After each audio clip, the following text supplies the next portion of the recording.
Bien, comenzamos. Estamos, como bien dijo usted, estamos hablando sobre el reino de las tinieblas. Todavía estamos en un paréntesis, porque las partes enriquecedoras de este paréntesis que hemos hecho, la vamos a ver hoy y seguramente en la próxima clase, para ya terminar con este paréntesis del reino de las tinieblas, para seguir en este diseño divino, que todo lo que le estoy mostrando tiene que ver con los diseños divinos, porque cuando nosotros sacamos la foto del Señor Jesucristo, con sus escritos, con sus consejos, con sus ejemplos, lo que Él pretende es que este diseño, o sea, lo que Jesús hizo, nosotros lo copiemos. Entonces, todo lo que tenemos que ver aquí tiene que ver con este conjunto de cosas que nosotros estamos aprendiendo, cómo es que Dios hizo las cosas, o cómo es que Dios permitió ciertas cosas, como en el caso del reino de las tinieblas, para que nosotros nos identifiquemos qué hacemos y qué no hacemos. Estamos viendo claramente, y yo de hecho creo que tengo que, con la ayuda del Señor y del glorioso Espíritu de Dios, por lo menos haber ganado la atención de mis hermanos cuando les digo que los cristianos, aún con vida eterna, hipotéticamente, tienen todavía regiones de su vida en las tinieblas. O sea, si a mí me dicen eso, yo como mínimo me tengo que preocupar. Y le daba el ejemplo esto de la mentirita de la silla negra, ¿se recuerda? Entonces, Sí, ¿quién no se ha mandado una mentirita negra, gris o blanca? Y cuando hiciste eso, simplemente una región de tu vida se llenó de tinieblas, se llenó de oscuridad y sigue estando allí si es que no solucionaste el problema. Y le daba el ejemplo que si usted sigue ampliando el tema, usted sigue ampliando la extensión de las tinieblas sobre su vida hasta que usted termina estando en un sótano oscuro a luz apagada, ¿me entiende? Entonces, en esa estamos y allí vamos a continuar. ¿Le parece, López? muy bien. Bien. Habíamos hablado, como le digo, normalmente una persona se da cuenta que otra persona está caminando en tinieblas, esto lo podemos ver mayormente los pastores, cuando esa persona que está caminando en tinieblas no da paso seguro, no ve dónde camina, no ve claramente lo que está haciendo. Y se equivoca y se vuelve a equivocar, y se equivoca y se vuelve a equivocar, y termina tan lejos de Dios, porque ha perdido el rumbo, ha entrado, es como que usted va por la ruta y de repente se mete a campo, atraviesa a oscura en la noche y le da toda la noche caminando por el medio del campo y mañana cuando lo agarra la madrugada y empieza a verse los primeros rayos de luz del sol, usted no tiene idea dónde está, de lo perdido por haber caminado mucho tiempo a oscuras, sin saber dónde pisaba y sin saber por dónde iba. Esto es más o menos lo que le sucede a muchos de los nuestros. Veamos, por ejemplo, habíamos dicho, veamos un ejemplo en Mateo 14. Sí, habíamos quedado y vamos a retomar aquí para no perder más tiempo. En este tremendo capítulo de Mateo 14, vemos el maravilloso ejemplo cuando Pedro pudo caminar sobre las aguas embravecidas en el mar de Galilea. ¿Se recuerda? Mateo Sí, capítulo sí. 14, versículo 28. Dice así en el nombre del Señor. Entonces le respondió Pedro y dijo, Señor, si eres tú, recuérdese que Jesús se había quedado allá en los cerros orando y de allá los miraba cómo renegaban con la tormenta, con el viento en contra, y dice que a la cual él los miró cuando se fue, los miró la primera vigilia. No se olvide que una vigilia dura como mínimo 3 horas en la Biblia. La segunda vigilia, 3 horas más, ya tenemos 6. Y ellos renegando contra la tormenta y meta brazo, tipo, ¿no? Pedro, tipo musculoso, ¿no? Como nosotros todos así, todos delgados, ¿me entiendes? Tipo fibra, tipo así, ¿no? Y segunda vigilia y los tipos, dale con remar en contra del viento. Y el señor de allá los miraba, no sé si se divertía, pero lo veía claramente como estaban en la lucha con aquella tormenta. Y sigue pasando la hora y viene la tercera vigilia, o sea, 9 horas, y dale brazo, y no podían cruzar el mar de Galilea. Y dice que a la cuarta vigilia, se había pasado alto rato, dijo mi nieto, ¿no? Y él viene caminando sobre las aguas. Por eso es que Pedro en el versículo 28 dice, entonces le respondió Pedro y dijo, Señor, si eres tú, manda que yo vaya a ti sobre las aguas. Y él le dijo, como buen hermano, como señor, sí, amigo, venga, tranquilo. Y él dijo, sí, ven. Y descendiendo Pedro de la barca, andaba sobre las aguas para ir a Jesús. ¡Guau! Espectacular.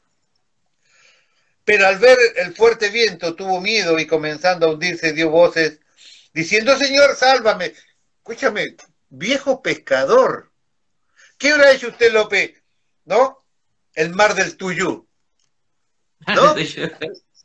¿Usted vio la noticia que la casita esa donde ustedes jugaron al vóley? ¿Fue la casita que se llevó el agua? ¿Eh? Ahí al ladito de la rampa. ¿No vio las noticias, López? Esa es donde donde ustedes jugaron al vóley, la Casa Blanca es allí, con las ventanas redondas, esa se la llevó el agua, pues un margen así, un paréntesis así para que usted... ¿Qué hubiera hecho usted en el medio del mar allí? Le hubiera pegado brazada, ¿no? Este tremendo pescador, ¡ay, socorro, me hundo! ¿No?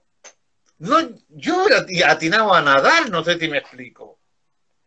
Versículo 30, al ver el fuerte viento tuvo miedo y comenzando a hundirse dio voces diciendo, Señor, sálvame. 31, al momento Jesús, extendiendo la mano, asió de él y le dijo, tranquilo hermano, no pasa nada.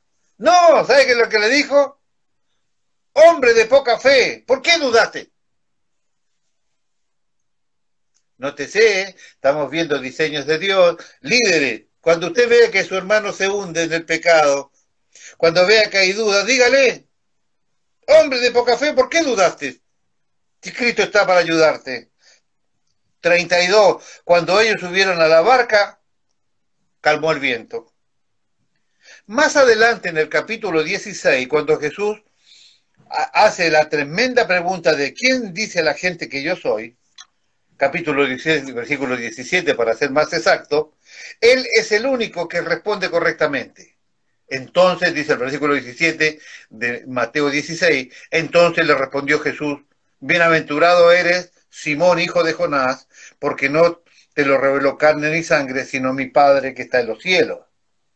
Este mismo Pedro del capítulo 14, que caminó sobre las aguas, es el que creyó al Señor y salió de la barcaza, caminó 1, 2, 3, 4 pasos, no sé cuánto alcanzó a caminar, no importa cuánto, lo cierto es que caminó de ida y de vuelta, porque Jesús al regreso nos lo trajo a Cocochito.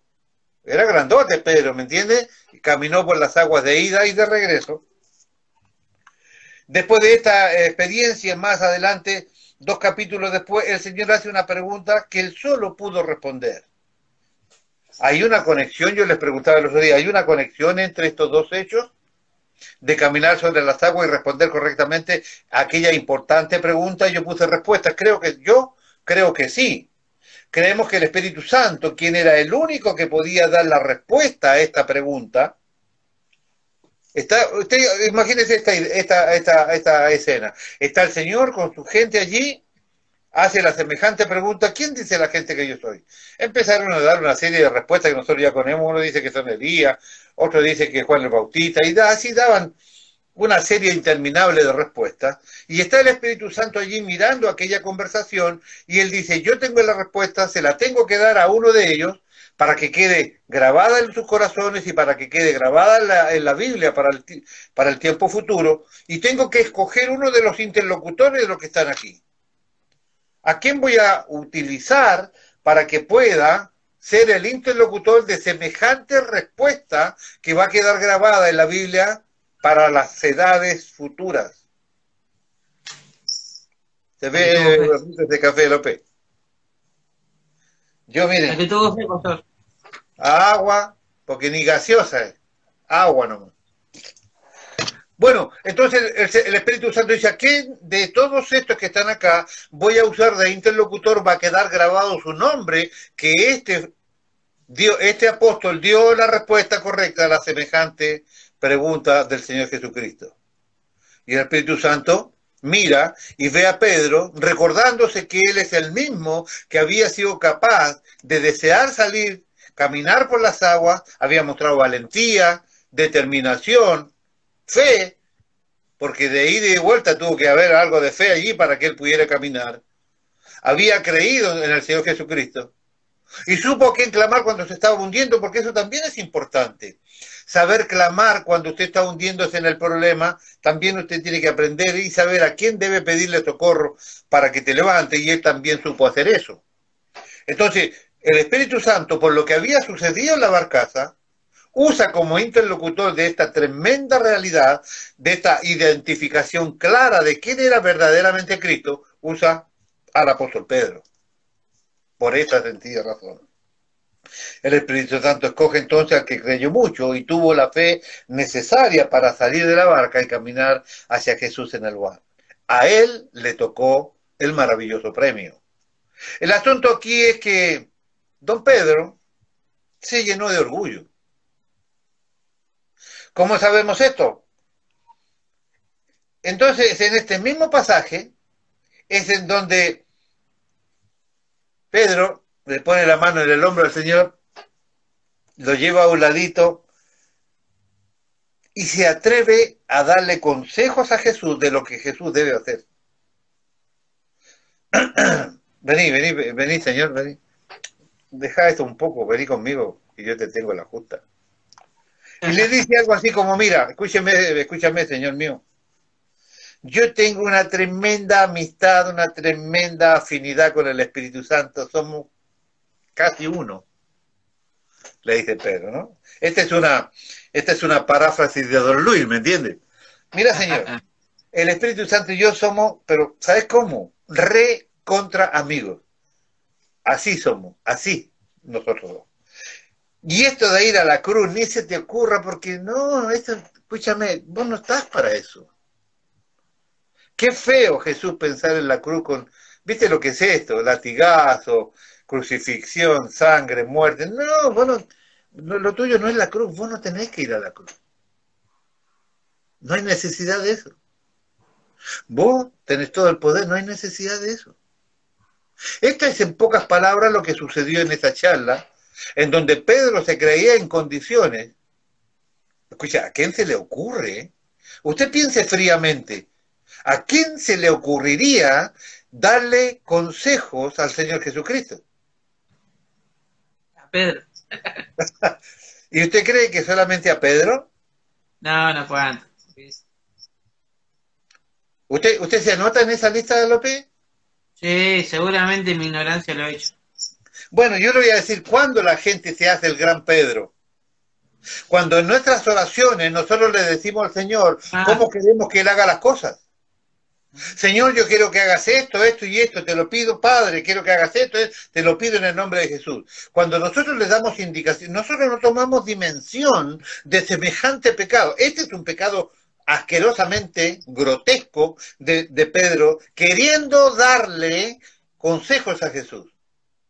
Pero nosotros no deberíamos asombrarnos tanto, porque también nosotros cometemos el mismo pecado, y creo que es más pecado aún.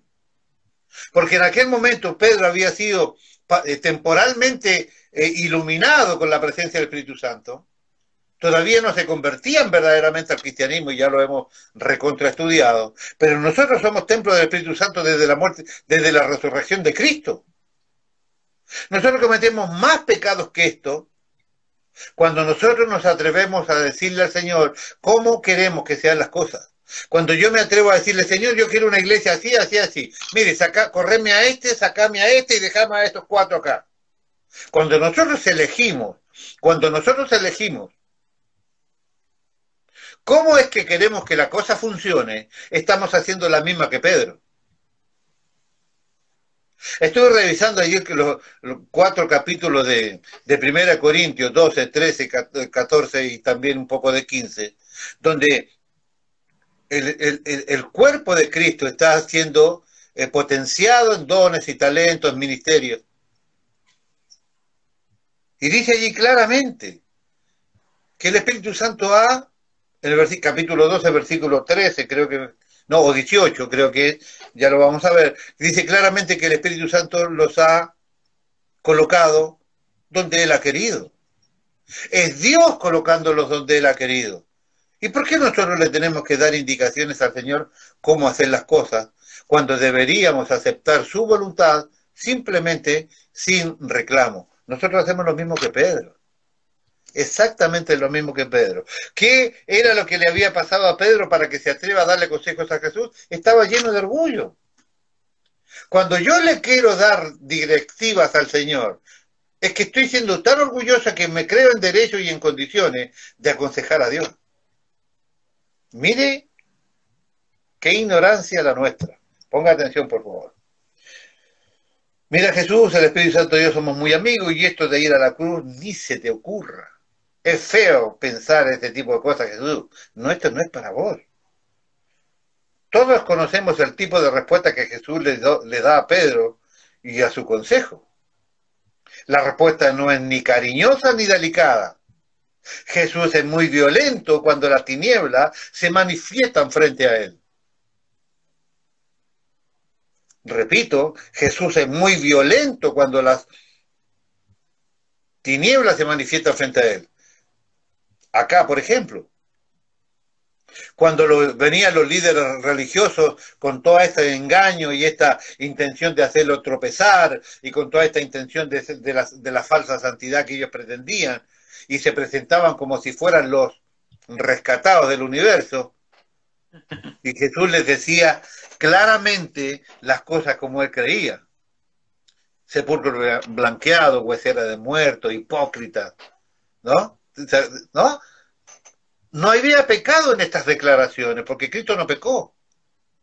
O sea, no es tan, entonces a veces no es tan fácil decirle a un hermano, venga, mire, yo soy su pastor y resulta que usted está en este pecado. Ya vamos a hablar sobre eso. La respuesta no es cariñosa ni delicada. Jesús es muy violento cuando las tinieblas se manifiestan frente a él. ¿Cómo se da cuenta que Pedro está hablando instigado por las tinieblas? Respuesta muy simple. Por la tremenda mancha en la bocota presentada a la edad dándole consejos al Señor, que estaba totalmente contrario al plan original de Dios. ¿Se recuerda que el otro día yo le dije? ¿Usted quiere saber si esto pertenece al reino de la luz o al reino de la oscuridad? ¿Al reino de la luz o al reino de las tinieblas? Identifique lo que está pidiendo. Él estaba pidiendo algo que era contrario a la redención y al plan de Dios. Evidentemente pertenecía al reino de las tinieblas. Él no alcanza a dimensionar lo que está diciendo. Ya vamos a regresar sobre este tema, pero ahora vamos ahora a Lucas 22 para tomar algo de allí. Lucas 22. A pesar de esto, Pedro iba a pasar a la historia por ser el único discípulo que caminó sobre el agua, igual que su maestro. Pensemos un poco en lo que significa el apóstol Pedro. Tuvo varias situaciones importantes que él solo pudo vivir. Por ejemplo, una de ellas, caminar sobre el agua. No lo hizo Pablo, no lo hizo Juan, no lo hizo nadie más que don Pedro. ¿No? El único apóstol que caminó sobre el agua, por ejemplo. El apóstol que recibió la gran revelación de quién era Jesús, Pedro. Si consideramos algo importante que sucedió cuando Jesús murió, comparemos dos situaciones para apreciar lo importante que fue de lo que Pedro recibió. Claro, porque hoy la Biblia está escrita, ya conocemos todos los entretelones, la hemos leído, nos han contado un montón de veces, pero veamos qué tan importante fue en la época la revelación que Pedro tuvo. En Lucas capítulo 24, de versículo 13 en adelante, dos discípulos iban camino a Maús discutiendo sobre lo que había sucedido en los días recientemente pasados en Jerusalén. Uno era Cleofas y el nombre del siguiente no se da a conocer. Pero uno era Cleofas. Creo que era Cleofas, dice allí. Jesús tiene que intervenir, ¿no? Van camino a ellos discutiendo lo que había pasado allí en ese fin de semana. Este era el mismo día de la resurrección, era el día domingo que ellos iban camino al pueblo de Emaús.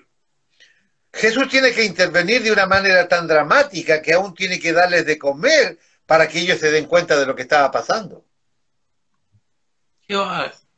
A la luz de esto, sí es un gran mérito poder haber visto a Jesús antes, tal cual era cuando Pedro hace la revelación. Estos otros habían vivido la situación. No habían negado a Jesús como lo hizo Pedro. Sabían todo lo que había pasado. Y aún así no se daban cuenta. No podían reconocer claramente a Cristo. O sea, Pedro sí lo vio antes como verdaderamente era. O sea, comparando estas dos situaciones, evidentemente lo que Pedro recibió era maravilloso.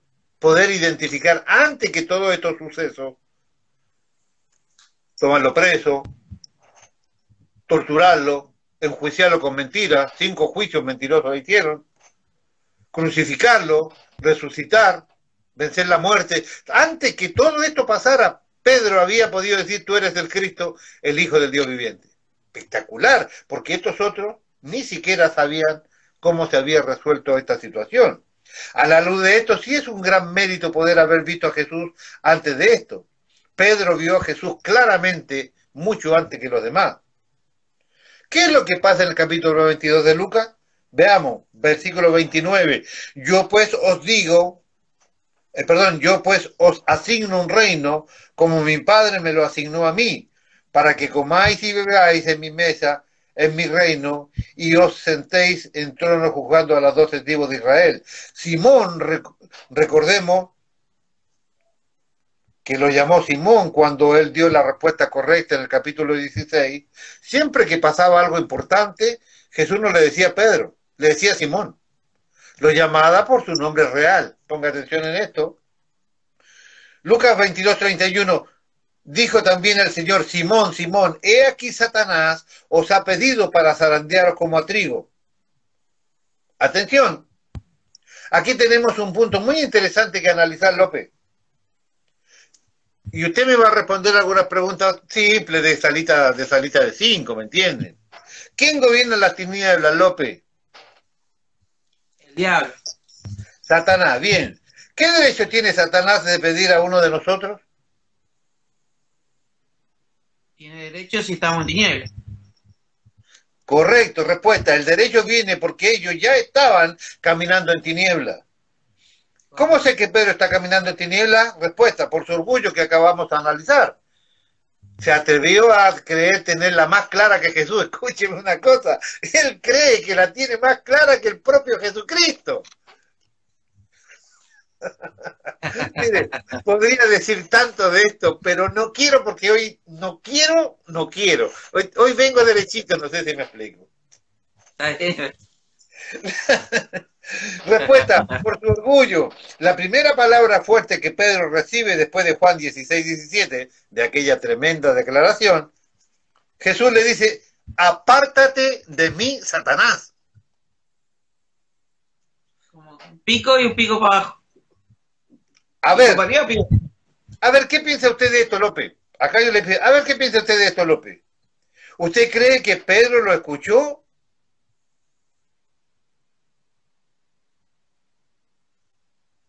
¿Escuchó la voz de Jesús diciéndole: apártate de mí, Satanás? ¿Usted cree que Pedro escuchó? Sí, yo creo que sí. Bien, ¿a quién se lo dijo Jesús?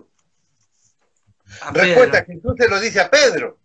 El texto indica claramente en su contexto que Jesús alzó la voz para hacer esta declaración. No es que le dijo: apártate de mí, Satanás. No, le pegó un grito. Respuesta, Jesús le dice a Pedro, en el texto indica claramente que Jesús alzó la voz al declarar esto. ¿Usted alcanza a entender el peso de estas palabras? Piense un poco y póngase en el lugar que Jesús le diga a usted: apártate de mí, Satanás. Complicado. Escuche lo que le digo. Alguien dirá: pero Pastor Luis, Jesús se lo está diciendo a lo que opera en Pedro, no a Pedro mismo. Yo le pongo así, para no ser peleador, le pongo respuesta sí, quizás sí. Pero eso no indica en nada que Pedro haya escuchado lo que Jesús le dijo. Póngale que ya, está más bueno hoy porque como le digo, no quiero yo discutir de nada con nadie. Entonces, está bien, sí, póngale que se lo dijo a lo que hay detrás de Pedro. Aunque fuese así, le está diciendo, como por ejemplo le estaría diciendo, aunque así fuese, le está diciendo, eres instrumento de Satanás. Ya. Suponiendo que le está hablando de lo que está detrás de, lo que, el espíritu que está detrás de Pedro.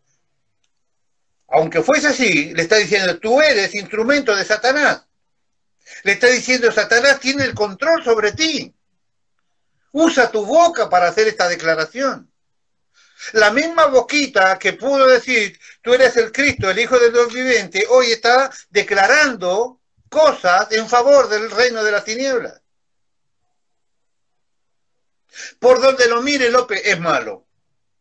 Hoy, por muchísimo menos, los hermanos dejan su iglesia. Dígale usted a cualquier evangélico moderno, dígale a cualquier quisquilloso de los que hay en todos lados, dígale, usted es instrumento de Satanás, hermano. Ah, ¿sabes qué? No solamente se van de la iglesia, sino que antes de irse, te queman la puerta. O lo publican en las redes sociales. El pastor Luis me dijo que yo soy instrumento de Satanás cuando yo soy la unción hecha hombre. Wow. Oye, le está diciendo Satanás tiene el control de ti, por donde lo mires malo. Hoy por muchísimo menos los hermanos se van de la iglesia. No de Jesús Rey de Gloria, pero póngale usted, ¿no? Nunca las tinieblas van a tomarte sin que Dios te haya confrontado primero. Esta confrontación fue muy, pero muy fuerte para Pedro. Sepa esto, que si Pedro tenía un mínimo de sabiduría, debería haber tomado mínimamente en serio las palabras que Jesús le dijo. Debería haberse metido con Dios a preguntar, Señor, ¿por qué me han dicho lo que me dijeron? ¿Por qué Jesús cree que yo soy instrumento de Satanás? Hubiera preguntado, Señor, ¿por qué estáis pensando de esta manera yo? Porque a lo mejor Pedro inocentemente no entendía lo que dijo. Cree que estaba haciendo un bien. ¿Cuántas veces nosotros creemos hacer un bien y estamos haciendo oposición a la obra del Señor? Ay, no, el problema no son ustedes, hermanos, el problema soy yo, mejor me voy. Es lo que está pasando aquí.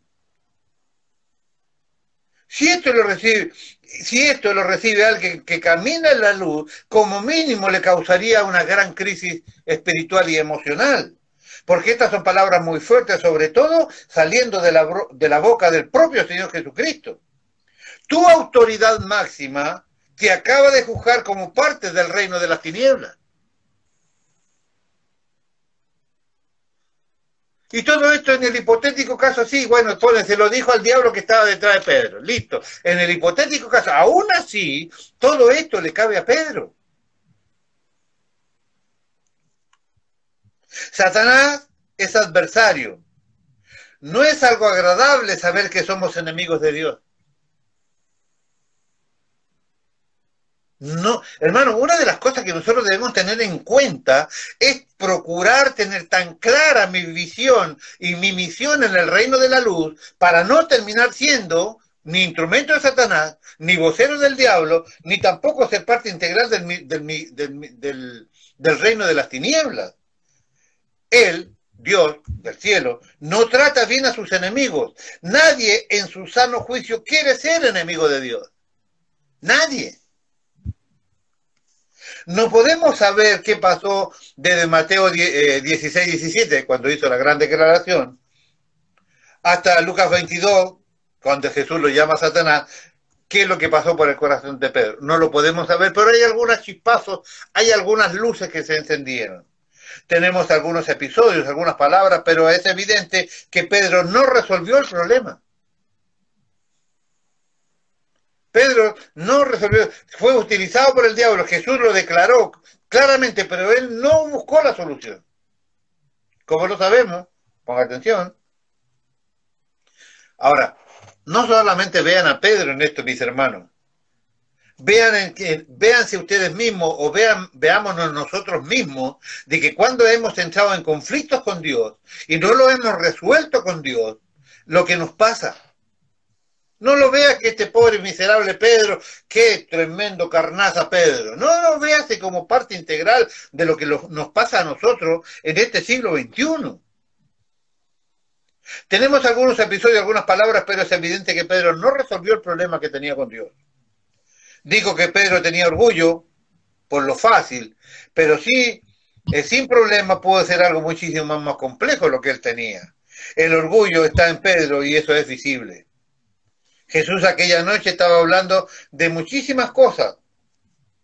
Si seguimos mirando el capítulo 22 del mismo capítulo, pero versículo 7, veremos que Jesús no desechó a Pedro. Él siguió tratando con él, pero sí hubo un momento en que Pedro fue confrontado con su realidad.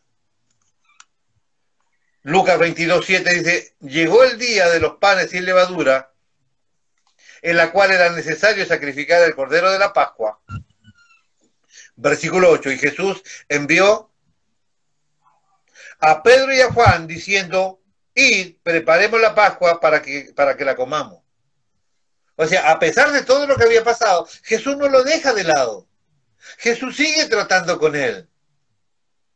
Ay, pastor, el hermano, mire qué pecadote que cometió, y usted sigue tomándolo en cuenta, y usted sigue dándole posibilidad, y usted lo sigue. Ay, pastor, ¿de dónde saca tanta paciencia? ¿No?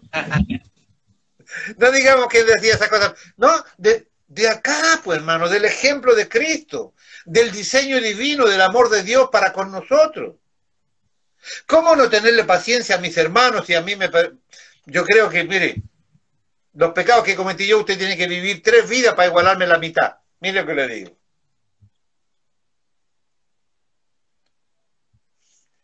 Y Jesús envió a Pedro y a Juan diciendo, y prepararnos la Pascua para que la comamos. Jesús seguía tomando en cuenta a él con todo lo que había hecho y con todo lo que había pasado. Algo que necesitamos en la iglesia es que vuelva a esta cultura que tenía Jesús y que se ha perdido en el tiempo, es el hecho de confrontar a las personas con sus pecados. A nadie le gusta ser confrontado. La mayoría de las personas se ofenden cuando son confrontados en lugar de verlo como algo sanador de parte de Dios para ellos. Nos sentimos ofendidos, nos sentimos agredidos cuando nos pasa esto. Hoy no sabés lo que me dijo el pastor. Hoy me rompió el corazón, me lo partió así y me lo partió así. Me dijo que estoy orando poco. Me dijo que tengo que tener más amor. Me dijo que tengo que entregar el diezmo porque dice la Biblia que los que no entregan el diezmo son ladrones. Escuchen, yo no escribí Malaquías. Yo lo único que soy es un lorito repitiendo lo que Dios dice que debemos decir. ¿Se dio cuenta de eso? Ay, nos sentimos ofendidos, nos sentimos agredidos cuando pasa esto. Esta es una de las principales razones por la migración interna de la iglesia en el siglo XX y en el siglo XXI. Dígale algo a un hermano que no le gusta y adivine qué hace. Agarra su Biblia, agarra su himnario, agarra a su señora, a sus 2 hijos y nos vemos donde haya amor. Vamos a congregar donde haya verdadero amor. ¿Cómo? Sí, vamos a buscar donde haya verdadero amor, donde haya verdadero fuego. Yo estoy por instalar una salamandra en el medio del salón allí para que haya fuego. ¿Qué quiere que le diga? Ponga atención. Somos gente, especialmente los varones, que no nos gusta confrontar. Gracias a eso, a la falta de confrontación con el pecado, a la falta de visión en cuanto a la confrontación, es que una pequeña herida que se podría haber remediado con un poquito de alcohol o de verdad, con un poquito de amor y una curita, bueno, también pongan, no curita, ya está, curita no, un pastorcito, así, y terminaría esa situación. Sin embargo, cuando usted lo deja, o cuando a usted le molestó algo y no fue capaz de venir a decirme, pastor, ¿sabe qué? Mire, esto me molesta, esto me dolió, acá se equivocó. Esa pequeña herida que se podría haber sanado con un pequeño parchecito, termina siendo una amputación. ¿Por qué? Porque cada vez que alguien se va de la iglesia, hermano mío, esto es terrible, pero cada vez que alguien se va de la iglesia sin la voluntad del Señor, es simplemente una amputación. Un pedazo del cuerpo de Cristo ha sido cortado. ¿Quién lo cortó? El Espíritu Santo no. El Espíritu Santo no cambia de planes. Es el diablo cercenando al cuerpo de Cristo con sus planes, sus mentiras. Mire lo que le muestro. No sirve de nada orar cuando las tinieblas ya están operando. Ya no hay nada para orar allí. Uno ora cuando no se ve algún reino operando allí. Si no hay luz, digo, Señor, ¿por qué no hay luz? Por favor, muéstrame por qué no podemos observar el reino de la luz en nuestro medio. Y si hay tinieblas, digo, Señor, ¿por qué las tinieblas se están enseñoreando de nosotros? ¿Qué pasa? Muéstranos cuál es el problema para apagar aquella entrada del diablo, prender la luz para que el reino se establezca. Pero no sirve cuando a la persona con una gran mancha en su cara o en su boca o en su corazón ya está lastimado por el reino de las tinieblas. La cultura cristiana no es una cultura confrontativa. Pregunta, ¿por qué esto es así? Respuesta, porque tenemos una falsa idea que el amor es tolerancia. Esto no es correcto. El amor no es tolerancia. ¿Qué está diciendo, pastor? Sí, el amor no es tolerancia. Ponga atención. El amor es la cosa más violenta que existe en la creación de Dios. No hay nada más violento que el amor. No me cree, López, ¿no? Bueno, alguno habrá por allí de los 12 conectados que no me cree, pero ponga atención. Ejemplo, trate de arrebatarle un hijo a una madre. Sí. Trate. Te van a corretear con un cuchillo, te van a morder, te van a enterrar la uña, te van a arrancar los pelos. Trate de quitarle a una madre un hijo. Trate de quitarle la naturaleza a una leona o a alguna tigresa. Trate de quitarle los cachorros y después me cuenta, va a quedar, mire, hamburguesa va a ser. ¿Quiere ver la violencia del amor? Mire la cruz, por López. Mire la cruz, lea la Biblia, Juan 3:16, porque de tal manera amó Dios al mundo que ha dado a su Hijo unigénito para que todo aquel que en él cree no se pierda, mas tenga vida eterna. ¿Quiere más violencia que eso? El amor de Dios se vio en la necesidad de matar a su propio Hijo por amor a nosotros. ¿Quiere más violencia que eso? El amor es violencia. No hay cosa más violenta en la creación que el amor de Dios. Importante, lo que pasa es que nosotros tenemos, sin saberlo, la visión griega del amor. Lamentablemente esa es la estructura que la Iglesia ha adoptado con respecto al amor. El amor, el afecto, el roce, el abrazo, el sí, está bien, no te preocupes. Me hiciste el corazón percha, pero está todo bien, somos hermanos, no pasa nada. Pero nunca vemos el amor como confrontación, como lo hace Dios en su palabra todo el tiempo. Todo el tiempo. Por ejemplo, Mateo 5, le voy a dar algunas muestras de cuál es la visión de Dios con respecto a esto. Cómo es que Dios es el más confrontador de todos y sus palabras nunca son tan fáciles, aun cuando nosotros las suavizamos. Mateo 5:21, oíste que fue dicho a los antiguos, no matarás, y cualquiera que matare será culpable de juicio. Pero yo os digo que cualquiera que se enoja contra su hermano será culpable de juicio, y cualquiera que diga necio a su hermano será culpable ante el concilio, y cualquiera que le diga fatuo quedará expuesto al infierno de fuego.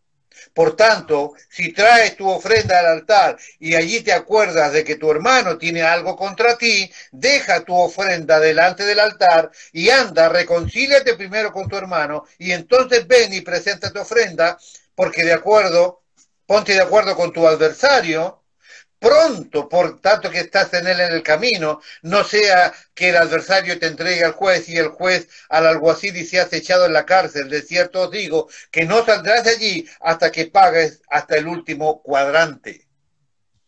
Ese es Dios, ese es Cristo. Es Cristo diciéndonos las cositas como son de claras. Vos me traes una ofrenda a mí, tenés problemas con tu hermano, no me entregues eso, porque no lo voy a aceptar. Ve, deja la ofrenda aquí, arregla con tu hermano y después ven y tráeme la ofrenda. Eso es confrontación.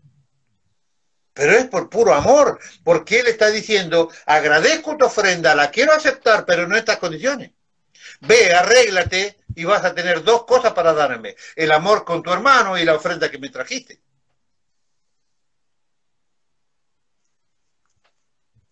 Ese es el modelo de Dios.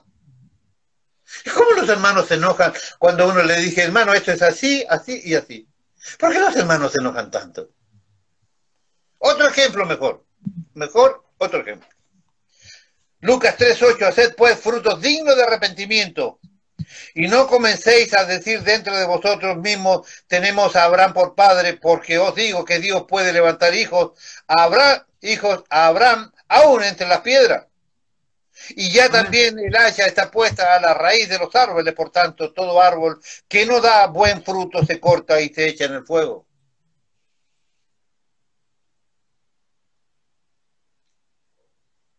¿Qué le parece?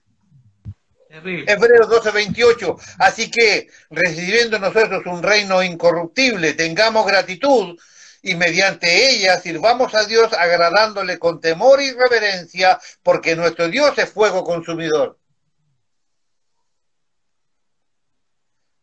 Como dice por ahí en la tele, ¿querés más? Te doy más. Juan 15:1 dice, yo soy la vid verdadera y mi padre es el labrador. Todo pámpano que en mí no lleva fruto, lo quitará, y todo aquel que lleva fruto lo limpiará para que lleve más fruto. Ya vosotros estáis limpios por la palabra que os he hablado. Permaneced en mí y yo en vosotros, como los pámpanos no pueden llevar frutos por sí mismos, sino que permanecen en la vid, así tampoco vosotros, si no permanecéis en mí. Yo soy la vid, vosotros los pámpanos, el que permanece en mí y yo en él, este lleva mucho fruto, porque separado de mí nada podéis hacer. Y el que en mí no permanece será echado fuera como pámpano y se secará, y los recogen y los echan en el fuego y arden. Este es Dios. Este es el Dios que servimos, ¿eh? El que nos está diciendo todo el tiempo, clarita la cosa. Oh, pastor, usted tiene un mensaje muy duro. No, es que esto yo no lo escribí. Esto lo dijo el Señor Jesucristo. Esto lo dijo el escritor, lo dijo Juan, el otro lo dijo el escritor de Hebreo. Esto no lo escribí yo, este es nuestro Dios hablando. Ay, ¿cómo tan duro el mensaje, pastor? ¿Acaso la Biblia nos dice que somos atalayas?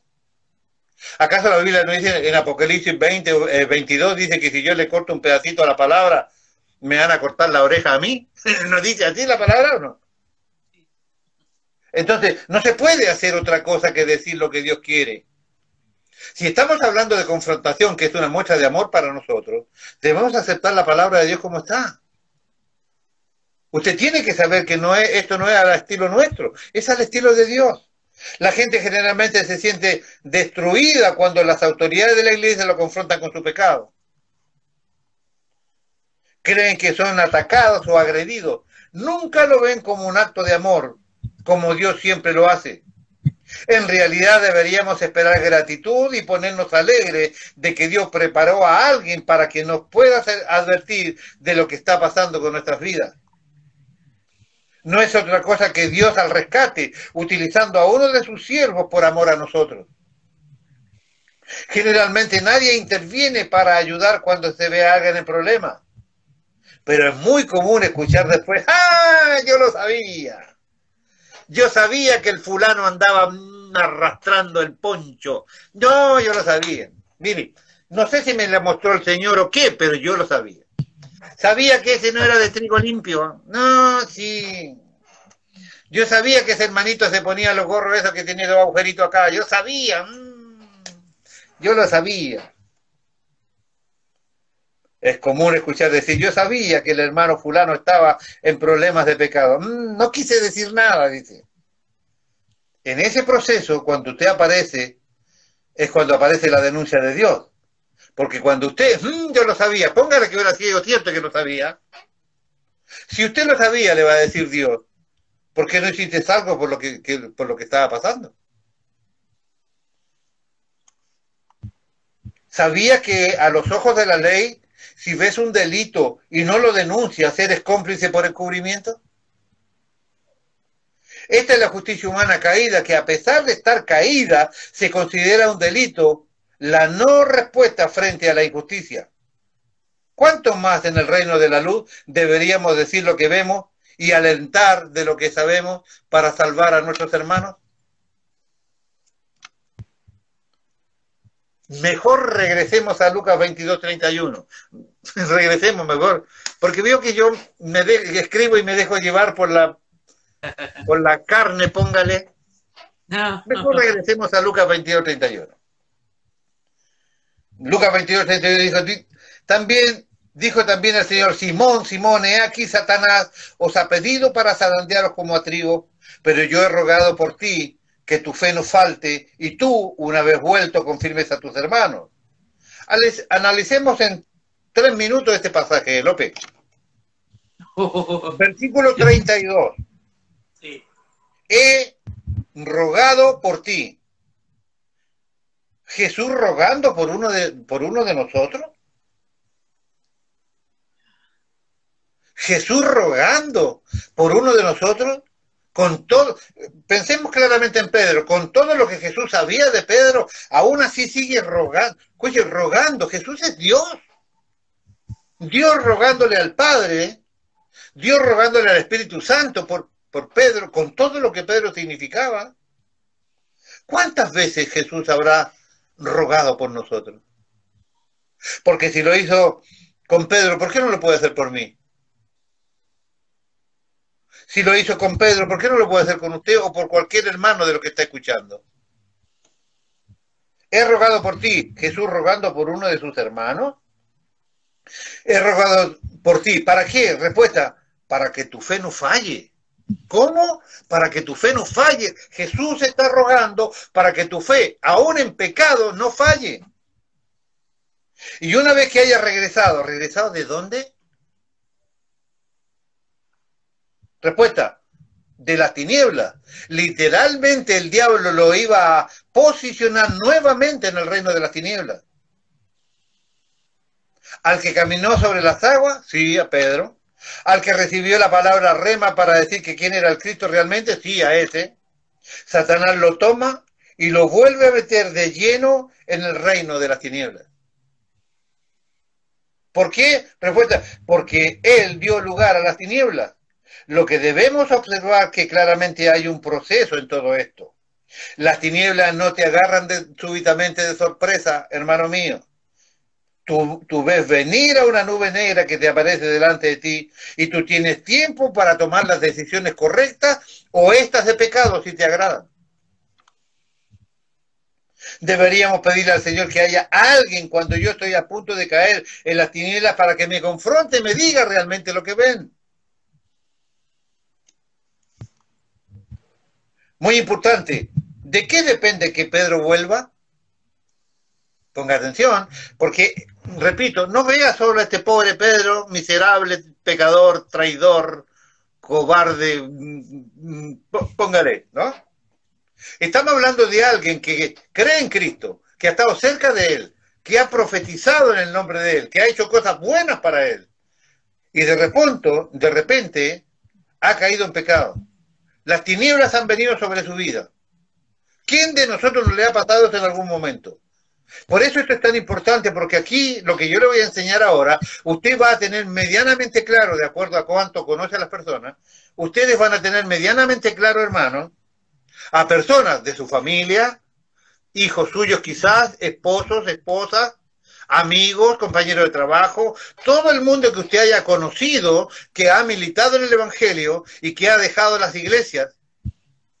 No importa si es su mamá, su papá, si es su señora, si es su marido, si es su jefe, si es su pastor, si fue obispo, si fue apóstol, no importa. Ponga atención a lo que le voy a mostrar, que es tremendamente significativo para identificar en qué condición están aquellas personas que han dejado las filas del Evangelio. Ponga atención. Muy importante, ¿de qué depende que Pedro vuelva? Respuesta, la primera vez fue por pura gracia de Dios. ¿Cuándo es la primera vez? La primera vez que vos caíste en las tinieblas, cuando estabas en el pecado, estabas en el mundo, Jesús, el Padre dice, bueno, yo voy a rescatar a esta persona, ¿por qué? Porque mi Hijo Jesucristo dio su vida por él en la cruz, murió, derramó su sangre, pagó el precio y yo acepté ese sacrificio vicario que él hizo, perfecto y completo, y por ese sacrificio yo tomo a esta persona, la saco de las tinieblas y la traigo al reino de la luz. La primera vez cuando fuimos rescatados del Evangelio fue por causa del sacrificio vicario de Cristo. Por la fe, dice Hechos 26-18, para que abran sus ojos, para que se conviertan de las tinieblas a la luz de la potestad de Satanás a Dios, para que reciban por fe, que es en mí, perdón de pecado y herencia entre los santificados. Colosenses 1:13 dice, el cual nos ha librado de la potestad de las tinieblas y trasladado al reino de su amado Hijo. Repito, ¿de qué depende que Pedro regrese de las tinieblas? La primera fue, como dije, fue solamente gracia y misericordia de Dios por el sacrificio de Cristo. Pero la segunda vez, ¿de qué depende para que Él pueda volver? Que usted conoció el Evangelio, despotricó en el púlpito, hizo planes, se comprometió, dio su palabra, hizo toda una parafernalia allí que todo el mundo, los ángeles se cansaron de anotar lo que usted prometió y lo que usted dijo que iba a hacer y lo que usted quería y todo eso que usted dijo. Los ángeles lo anotaron y está escrito porque la palabra de Dios dice que daremos cuenta de cada palabra salida de nuestra boca, ¿verdad? Entonces, pero ¿y la segunda vez de qué depende para poder volver? Después que de toda esa gritería, usted, mire lo que dice que... Respuesta, ¿de qué depende que Pedro pueda volver? De lo que haya quedado dentro de Pedro. Ampliemos la información para que podamos ver claramente que son dos cosas diferentes. La primera vez que usted fue sacado de las tinieblas por la muerte de Cristo, cuando dejó de ser gentil para convertirse en cristiano, y después que usted hace uso de su libertad y vuelve a las tinieblas. Ponga atención, por favor. Ampliemos la información para que podamos ver que las dos veces son totalmente diferentes las unas de la otra. La primera vez que alguien es traído del reino de las tinieblas al reino de la luz, lo hace usando el sacrificio de Cristo en la cruz, como ya hemos visto. El Padre del cielo dice, Jesús, mi Hijo amado, murió por él en la cruz una vez para siempre, en su sacrificio, él, Cristo, y yo lo tomo por eso y lo traigo de regreso. Lo puedo tomar de las tinieblas y trasladarlo por lo que mi Hijo hizo. Pero ¿qué pasa si ese mismo individuo, habiendo hecho eso, este ciudadano decide volver voluntariamente al reino de las tinieblas? ¿Y ahora? Respuesta, es en esta situación, es ahí cuando el escritor de Hebreos dice, ¿podrá Cristo ser nuevamente crucificado otra vez? Hebreos 6:4, porque es imposible que los que una vez fueron iluminados y gustaron el don celestial y fueron hechos partícipes del Espíritu Santo, versículo 5, y asimismo gustaron de las buenas palabras de Dios y de los poderes del siglo venidero, versículo 6, y recayeron, sean otra vez renovados para arrepentimiento, crucificando de nuevo para sí mismo al Hijo de Dios y exponiéndolo al vituperio. ¿Cómo? ¿Cómo empieza el versículo 4? Porque es imposible. Versículo 6, es imposible que los que recayeron sean renovados otra vez. Se la voy a leer estos mismos dos versículos 3 en la NTV. ¿Le parece bien? Nueva traducción viviente, dice así, Hebreos 6:4. Pues es imposible lograr que vuelvan a arrepentirse los que una vez fueron iluminados, aquellos que experimentaron las cosas buenas del cielo y fueron partícipes del Espíritu Santo. Versículo 5. que saborearon la bondad de la palabra de Dios y el poder del mundo venidero, versículo 6, y que luego se alejan de Dios, es imposible lograr que esas personas vuelvan a arrepentirse. Al rechazar al Hijo de Dios, ellos mismos lo clavan otra vez en la cruz y lo exponen a la vergüenza pública.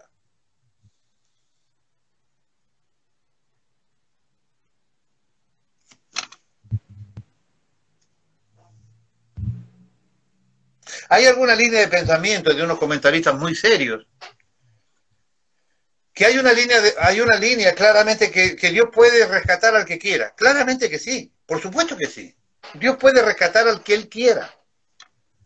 Pero hay una verdad tangible, hay una verdad real que nosotros debemos perder de vista.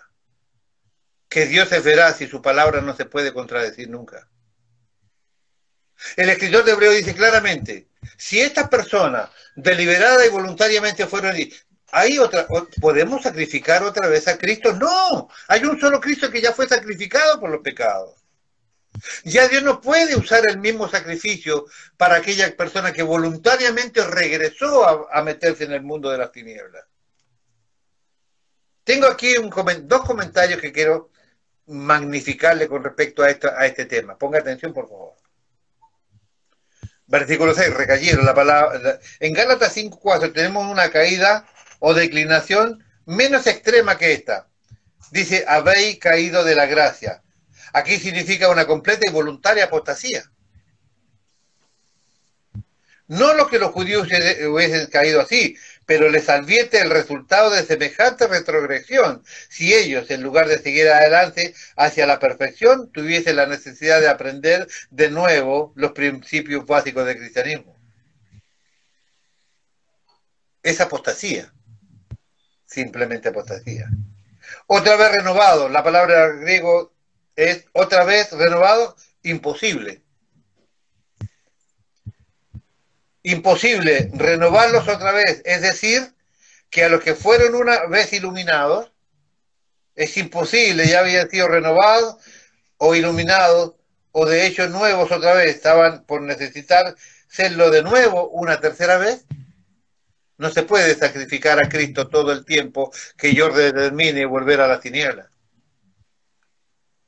Crucificando, porque están crucificando para sí, de nuevo, al Hijo de Dios, y no crucifican al mundo para sí, dice el escritor de Hebreos, pero como dice Pablo, por la cruz de Cristo. O sea, ellos crucifican a Jesús, pero no son capaces de crucificar el mundo. Yo crucifico al mundo. Con Cristo estoy juntamente crucificado, ya no vivo yo, más Cristo vive. Ellos pueden crucificar a Cristo, pero no pueden crucificar al mundo para no participar de él. Gálatas 6:14 dice, pero lejos esté de mí gloriarme, sino en la cruz del Señor Jesucristo, por quien el mundo me ha crucificado a mí y yo al mundo. También huellan o marcan o pisotean al Hijo de Dios que tiene por inmunda la sangre del testamento, dice Hebreos 10:29. ¿Cuánto mayor castigo pensáis que merecerá el que pisoteare al Hijo de Dios y tuviere por inmunda la sangre del pacto en la cual fue santificado e hiciere ofrenda al Espíritu de gracia? El Hijo de Dios, título que remarca su dignidad, enseña la gravedad de esta ofensa, exponiéndolo al vituperio. ¿Qué significa esto? Literalmente, haciendo de él un ejemplo público de vergüenza, como si fuese un malhechor suspendido de un árbol. Lo que Israel carnal hizo exteriormente, lo hacen interiormente los que recaen del reino de la luz, virtualmente crucifican de nuevo al Hijo de Dios. Lo arrancan de lo íntimo de sus corazones, donde ha fijado su habitación, y lo exponen al vituperio del mundo como un vil malhechor común. Cada vez que nosotros volvemos al reino de las tinieblas, esto es lo que pasa, según el libro de Hebreos. No es un comentario de un hombre esto, ¿eh? Esto es lo que dice el escritor de Hebreos, o sea, el Espíritu Santo hablando por el escritor de Hebreos. Este pasaje da a entender que las personas pueden, en algún sentido, ser renovadas. Sin embargo, recaen todavía finalmente, pues la frase renovar otra vez denota que ya habían sido en algún sentido renovados, una vez más renovados por el Espíritu Santo, pero por cierto, no reserva que sean los elegidos, aun cuando hayan sido renovados. O sea, que el Espíritu Santo te recoja 3 veces, 4 veces, no te garantiza que sea de los elegidos. Porque los elegidos no vuelven atrás. 10:28 de Juan, yo les doy vida eterna y no perecerán jamás, ni nadie los arrebatará de mi mano. Los elegidos permanecen en Cristo, oyen su voz continuamente y la obedecen y no recaen. No es tan fácil, me voy. No es tan fácil hacer peregrinaje espiritual por las iglesias.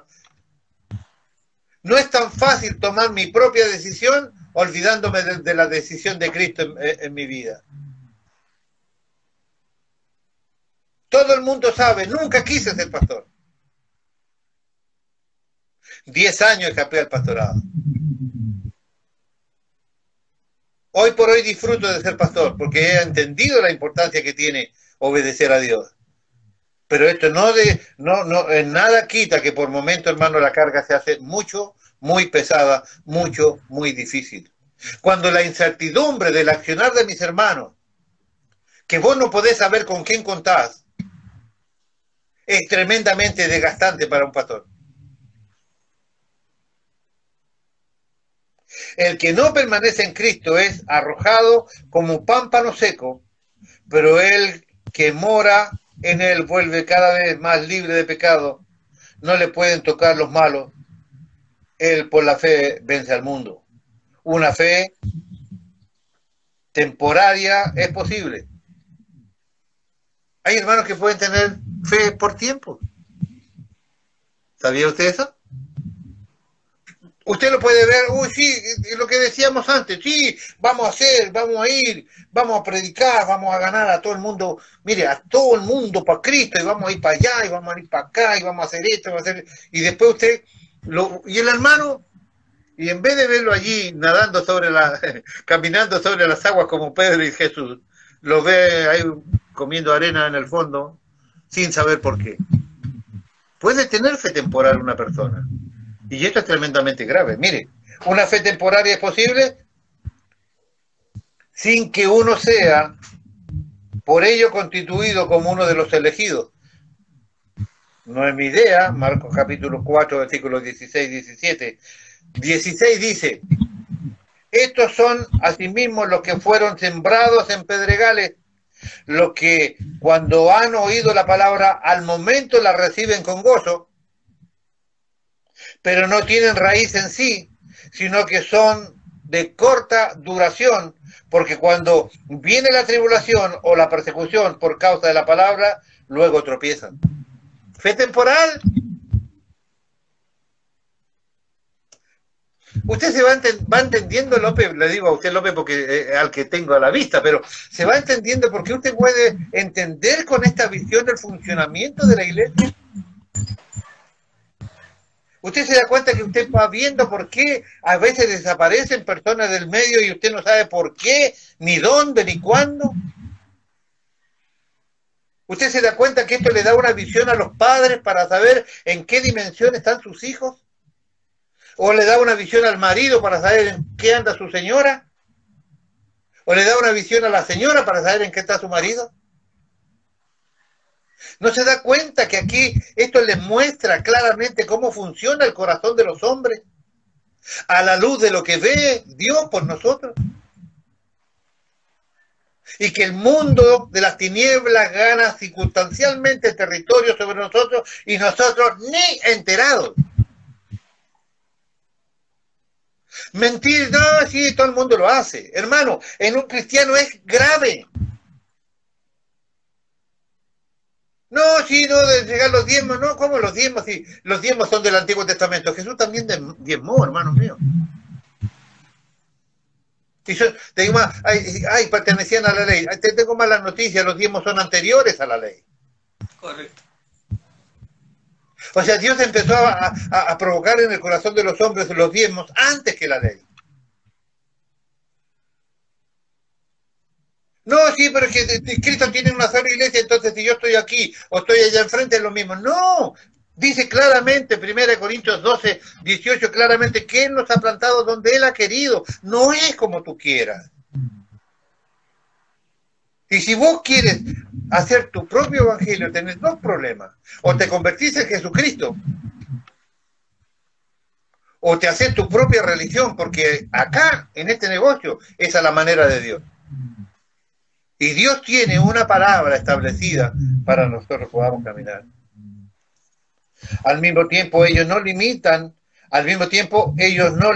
la gracia de Dios como si fuese imposible que Dios restituya aún al rebelde más endurecido. Muy importante, la imposibilidad consiste en que ellos una vez conocieron en sus adentros el poder del sacrificio de Cristo y que ahora estaban rechazándolo. No es posible idear otros medios de salvación para la renovación repetida de ellos. Los medios provistos por el amor de Dios ahora, después de haberlos experimentado, deliberada y persistentemente lo rechazan, su conciencia cauterizada, y como dice Judas 1:12, 2 veces muerto, no hay para ellos esperanza ya, sino solo un milagro de Dios los puede salvar. Tal persona nunca fue verdaderamente discípulo de Cristo lleno del Espíritu Santo, dice Romanos capítulo 8, versículos 14 al 17. El pecado contra el Espíritu Santo es algo similar a esto, pero no idéntico a este pecado, aquel que comete por los que están fuera de la iglesia. Estos pecados mencionados ahora son los que se cometen dentro de la iglesia.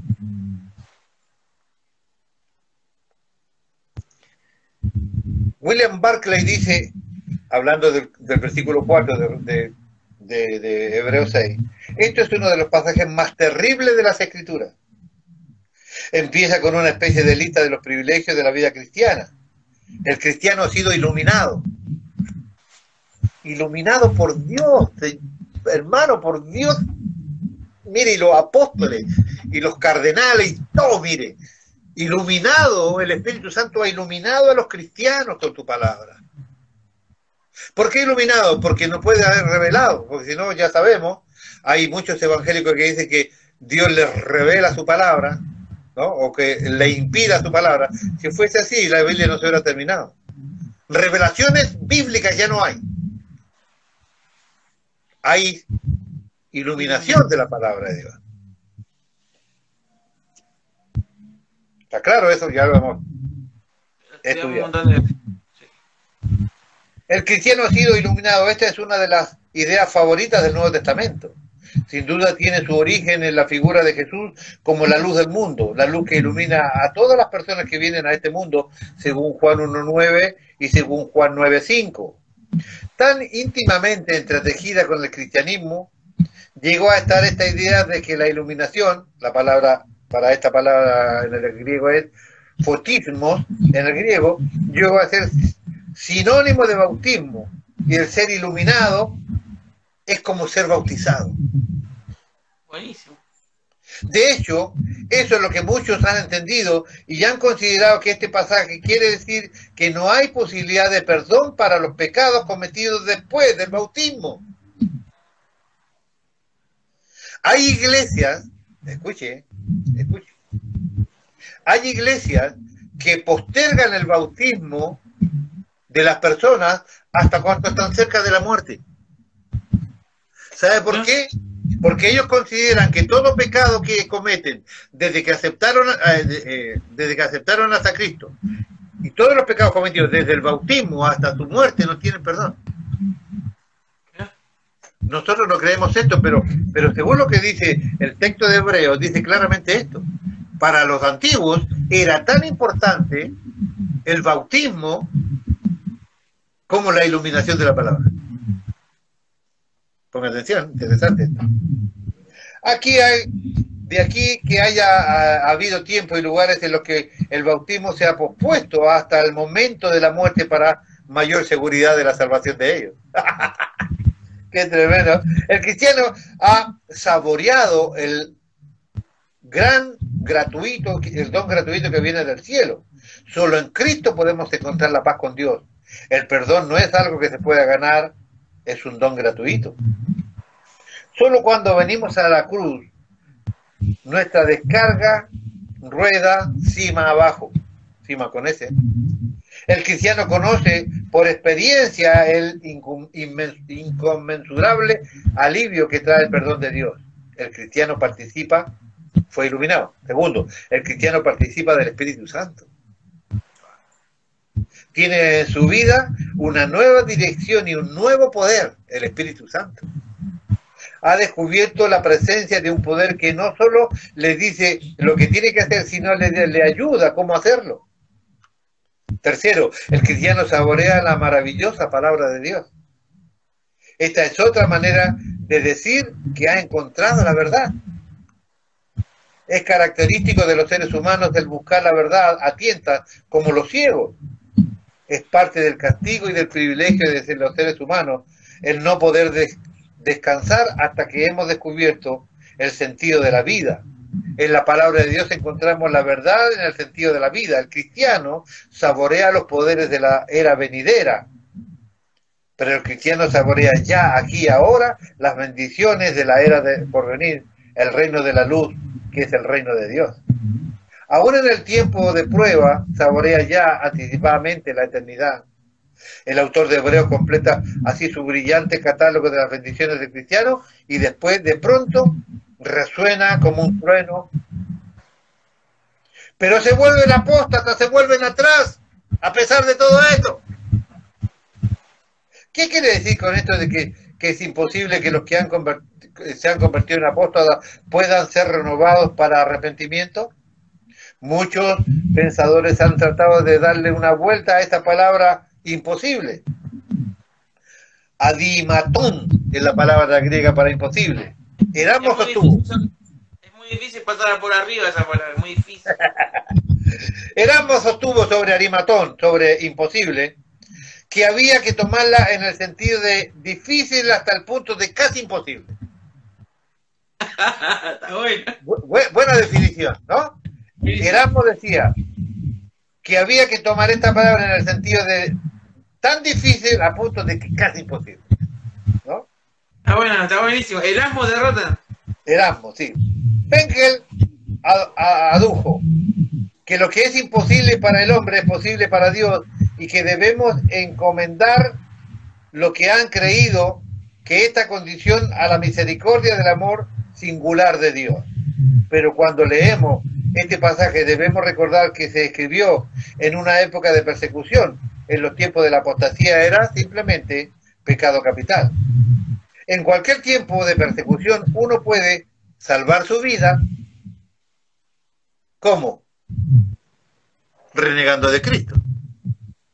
Pero eso querría decir que se estima su vida más preciosa que la de Jesucristo, que nos advierte realmente de ese peligro y que sus consecuencias, y nos dejó el ejemplo supremo. Marcos 8:5, porque todo el que quiera salvar su vida, la perderá, y todo el que pierda su vida por causa de mí y del Evangelio, la salvará. Cuando hay persecución, y usted zafó, ¿qué tuvo que hacer para zafar? Negar a Cristo. Renegar. Interesante, ¿no? ¿Cuál es la otra cara de la moneda? Morir por Cristo. Ponga atención, esta manera clara y tajante de decir las cosas siempre ha surgido en tiempos de persecución. 200 años después de escribirse esta carta tuvo lugar la terrible persecución del tiempo del emperador Diocleciano. Cuando llegó la calma después de la tempestad, la única prueba que se le aplicaba a los miembros de la iglesia que habían sobrevivido era: ¿renegaste de Cristo para salvar tu vida? La carta de presentación para que ingresaran a la iglesia después de la persecución de Diocleciano era esta: ¿cómo es que estás vivo, hermano? ¿Qué hiciste para sobrevivir? ¿Renegaste de Cristo para salvar tu vida? Lo que acabamos de leer dice claramente: el que quiera salvar su vida negando a Cristo, la perderá en realidad. si había renegado de su Señor, desde entonces tendría cerrada, literal y eternamente las puertas de la iglesia. Negaste a Cristo, no, es que te damos la segunda oportunidad y que el pastor tiene poco, nada, no te permitían pertenecer a la iglesia una vez que habías negado al Señor. Kermit Evy cuenta que un eclesiástico francés, cuando le preguntaron qué había hecho durante la Revolución Francesa, musitó: sobrevivir. Esta es la condenación del que ama a su vida más que a Cristo. Este curita dijo: he sobrevivido, y para sobrevivir en la Revolución Francesa tuvo que negar al Señor. No se dijo para establecer la doctrina de que no hay perdón para los pecados que se cometen después del bautismo. ¿Quién es capaz de decirle a otro que está más allá del límite del perdón de Dios? Nadie. O sea, uno tiene parámetros, cómo Dios se funciona, pero acabo de decirlo hace 5 minutos atrás. La misericordia de Dios es inentendible. ¿Puede Dios hacer un milagro? Sí, pero en parámetros normales y reales. Usted tiene que demostrar que usted es un escogido, no volviendo atrás ni dejando de hacer lo que le corresponde hacer. Por eso el evangelio de que lo hago como yo quiero, o lo hago cuando yo quiero, o me congrego donde yo deseo, o el evangelio lo vivo a mi manera, no existe en la Biblia. No existe en la Biblia. Lo que quería mostrar era la terrible seriedad de escoger la supervivencia de este mundo a costa de la lealtad a Cristo. El autor de Hebreos dice a continuación una cosa terrible: los que cometen apostasía crucifican a Cristo otra vez.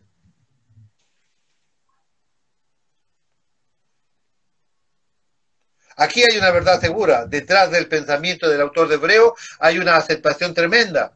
Había una concepción tremenda. Veía la cruz como un acontecimiento que abría una ventana al corazón de Dios. Lo veían como revelando en un momento del tiempo y el amor sufrido que siempre está en ese corazón. La cruz decía a los hombres: así es como yo os he amado y os amaré siempre. Esto es lo que me hace vuestro pecado a mi corazón, dice el Señor. Es la única manera que puedo llegar a redimirlo. El corazón de Dios, en el corazón de Dios hay siempre, mientras se quita el pecado, está la agonía del amor dolido y redentor. El pecado no quebranta solo la ley de Dios, también quebranta el corazón de este mismo Dios. En verdad, cuando renegamos, crucificamos otra vez a Cristo y volvemos al reino de las tinieblas. En verdad, cuando renegamos, o sea, cuando usted despotica el evangelio, de su iglesia, de su pastor, de sus hermanos, ¿no? Cuando usted no hace lo que Dios te pide, cuando no te calientan los ministerios que te pusieron en la mano, cuando renegamos, crucificamos otra vez a Cristo y volvemos al reino de las tinieblas. Además, el autor de Hebreos dice que cuando reneguemos, hacemos a Cristo un espectáculo grotesco y público. ¿Cómo puede ser eso? Si pecamos, el mundo dirá: así que esto es para esto es lo que sirve el cristianismo, esto es todo lo que ese Cristo pudo conseguir, esto es todo lo que él consiguió en la cruz. Ya bastante mal es que cuando un miembro de la iglesia cae en pecado queda una situación vergonzosa y desacredita a la iglesia, pero lo que es peor aún, con mucho más hace que la gente se burle de Cristo por nuestro accionar. Por último, vamos a tomar nota de una cosa. Se ha indicado que la carta a los hebreos hay 4 cosas imposibles. La que acabamos de ver, aparte de la imposibilidad de este pasaje, había otras 3 que dice: es imposible que Dios mienta, capítulo 6, versículo 18. Es imposible que la sangre de los becerros y los chivos quite el pecado, 10:4 de Hebreos. Sin fe es imposible agradar a Dios, dice 11:6 de Hebreos. Importante de que vuelva de las tinieblas ya no depende de Dios, depende de la fe que quede intacta en el corazón de Pedro. Estas 2 cosas que le acabo de leer es el pensamiento de William Barclay y del Del otro comentario JFB, porque las declaraciones que hay allí son propias y literalmente allí sí que copié y corté. Estas son declaraciones que pueden ser claramente tomadas por cualquier ser humano como que las escribieron para. No, ese es el comentario de Barclay y el comentario de JFB para este texto de Hebreos 6, del 4 al 6. Cualquier similitud con la realidad es pura circunstancia, pura casualidad. Yo copié y pegué aquel texto. Importante, de que vuelva la tiniebla ya no depende de Dios, estamos hablando de Pedro, depende de la fe que haya quedado intacta en él. Recordemos el texto para que no nos perdamos. Lucas 22:31 dice: también dijo el Señor: Simón, Simón, aquí Satanás os ha pedido para zarandearos como a trigo, pero yo he rogado por ti para que tu fe no falte, y tú, una vez vuelto, confirmas a tus hermanos. Usted debe darse cuenta que David también pasó por esto. ¿Recuerda a David? ¿Sabe dónde puso su residencia David? Yo puse acá. David, recuerde que David fijó su residencia en la calle Adulterio, esquina Homicidio, en el barrio de las tinieblas del abismo. Más peor que eso. Le puse a ti porque para que quede clarito que el tipo volvió a las tinieblas, ¿me entiendes? Recuerde que David fijó su residencia en calle Adulterio, esquina Homicidio, barrio de las tinieblas del abismo. David declaró: estoy perdido, no sé qué hacer, las tinieblas me han rodeado, y en un momento determinado sabemos que en el lapso de 1 año y medio, o más o menos, Dios le ayudó, pero él tuvo que sacar de todo lo que tenía para poder salir del lugar en tiniebla que se encontraba. Es por eso que aquí dice algo muy fuerte: he aquí, he rogado que tu fe no falle. Las palabras de Cristo para con Pedro nos dejan claramente establecido de que para poder volver, si usted tiene a alguien allí que está en el mundo, que se fue ahí a la banquina, y de la banquina pasó al zanjón que está al lado, si usted quiere saber si ese va a volver a la fe, si usted quiere saber si ese va a volver a ser el hermano que nosotros pretendíamos que fuese, va a depender de lo que haya en el corazón de ese hombre, porque ya no lo podemos rescatar con el sacrificio de Cristo. Ahora tiene que ser que tiene que poner todo lo que tiene en su mano, todo lo que hay en su corazón, todo lo que aprendió, todo lo que le interesa, todo el esfuerzo físico, todo el esfuerzo espiritual, todo eso necesita ser puesto en juego para poder volver de las tinieblas a la iglesia. Depende de la fe intacta que haya quedado en el corazón de Pedro. Por eso Jesús le dijo: yo he rogado, Jesús rogándole al Padre, Jesús rogándole al Espíritu Santo, que por favor la fe de Pedro no fallara, porque si la fe de Pedro fallaba, él no podría regresar al reino de la luz. Por eso es tan importante esa declaración poco explicativa allí: yo he rogado para que tu fe no falle. Porque Pedro necesitaba de su fe para poder volver al reino de la luz. Por eso es que usted ve gente que no vuelve nunca a la iglesia.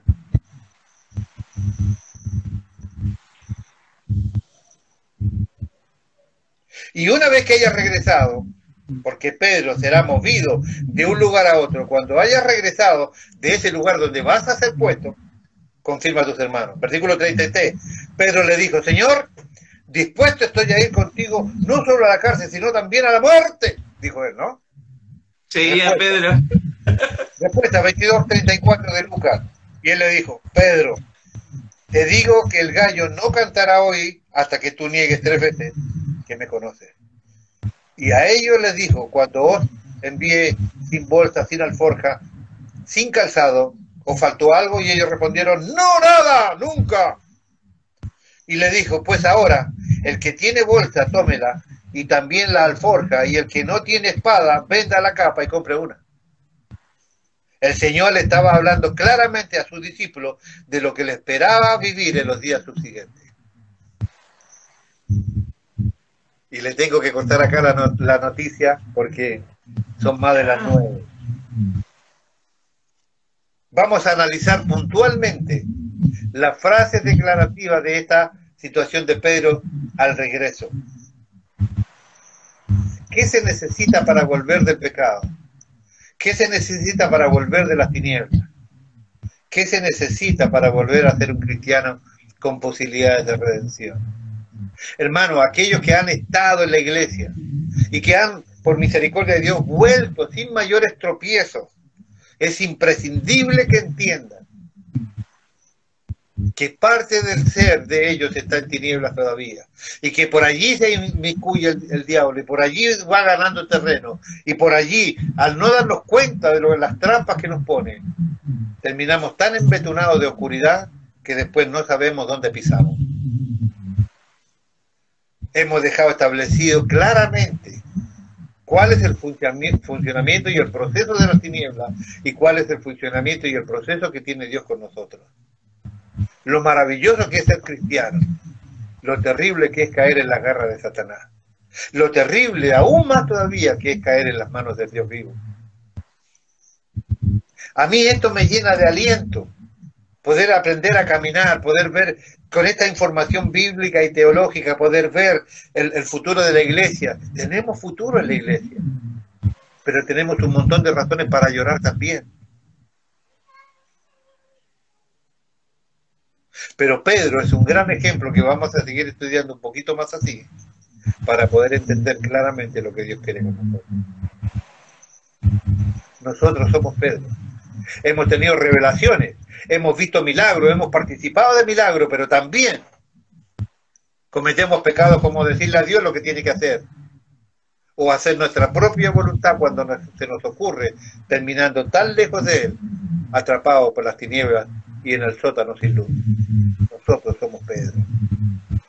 Necesitamos entender esta visión de Dios para que nuestra vida tenga sentido y nos convertamos verdaderamente en siervos de Dios Altísimo. Aquí retomaremos en Marcos 14, 44 en adelante. Vamos a retomar otra vez, revisando nuevamente y un poco más esta maravillosa teología llamada diseños divinos, en este caso con el paréntesis de el reino de las tinieblas. Muchas bendiciones.